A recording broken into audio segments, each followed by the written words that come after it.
I put a piece by Debussy next, and you may think you know everything by Debussy, and perhaps you do, but this is a piece that I did not know. It's called Album Leaf, and in 1915 there was a publication that was dedicated to, it's sort of like the We Are the World charity albums that are done now, but this was way back then it's called Pour l'œuvre du vêtement du blessé, which is the clothing of the wounded. And so it was for the relief of French soldiers. Debussy was asked to contribute a piece, and this is the piece that he did.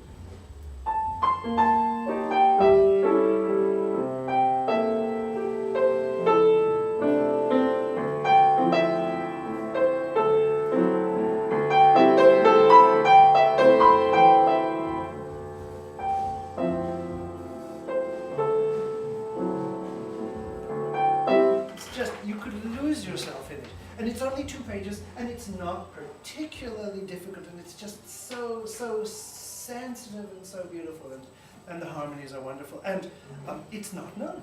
It's a piece of Debussy that is less known than just about anything that I know. Moving to unparalleled gloom. Unparalleled gloom, but that's in the wrong place. Well, F. Oh, no, it's not. It's in the right place. I'm sorry. Ferenc or Franz Farkas, a Hungarian composer. This is correspondence number 3, and it is, I think, the most depressed piece that I know.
But gorgeous, I mean, you know, hauntingly beautiful and depressing at the same time.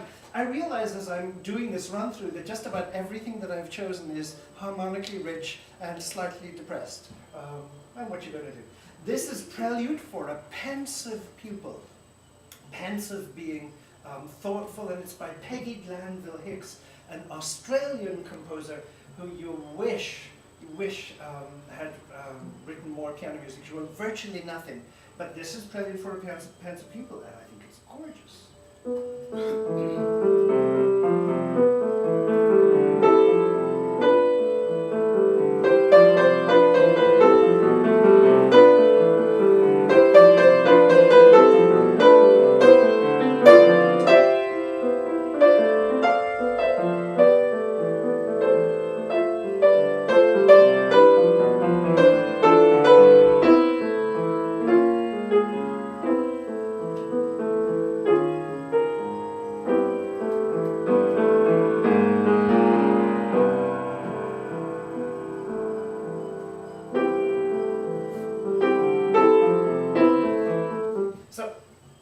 Cornish, where I teach, there is, I teach the levels of the piano to non-majors, and this is a piece that I assigned to my second year non-majors class, to the ones that had really practiced and were really, really good.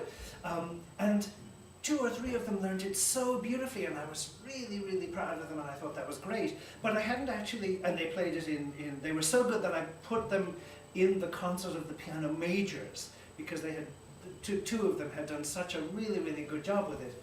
Years later, I came to learn it myself because I was doing a program featuring women composers, and I realized it's utterly awful to memorize.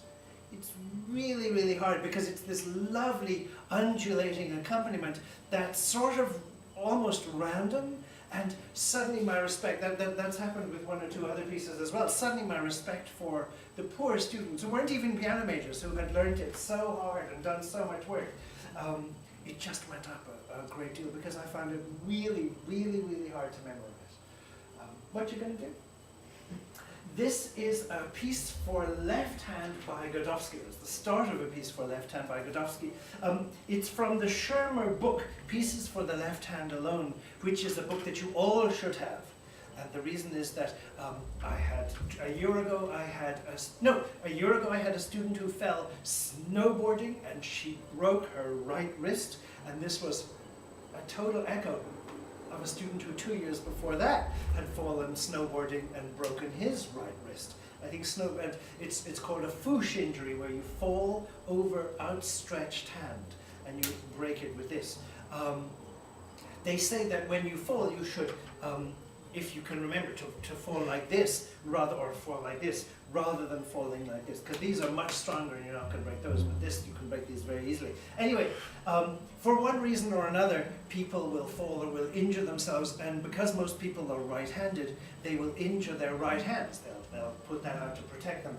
And so a piece for left hand alone is always very useful, and it's the best resource I know.